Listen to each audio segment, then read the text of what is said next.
Be sure to read and follow the safety guidelines to protect your computer from potential damage and ensure your personal safety.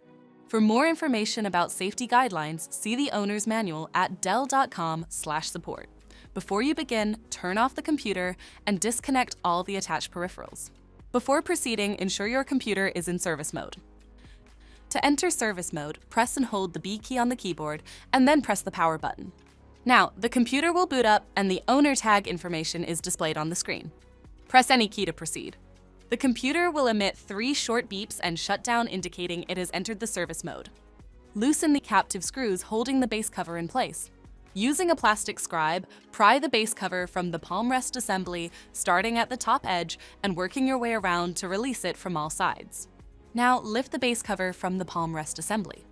If your computer is unable to enter service mode, disconnect the battery cable from the system board. To remove the wireless card wwan 5G, identify the wireless card. Pry and remove the wwan shield cover from the system. Loosen the screw securing the card. Unlatch the card bracket off the system board.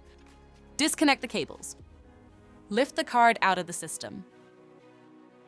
To reinstall the wireless card, align the notch on the card with the tab on the slot. Slide the card firmly into the slot. Connect the antenna cables to the connectors on the card. Place the 5G wwan card bracket. Retighten the screw to secure it. Place the card shield over the card and secure it. If the battery cable was disconnected earlier, make sure to reconnect it to the system board. Next, align the base cover with the palm rest assembly and gently place it into position. Tighten all required screws to secure the base cover in place. To exit service mode, connect the AC adapter and press the power button. Please note, the system will only power on and exit service mode if the adapter is connected. For more information about your Dell system, visit dell.com/support.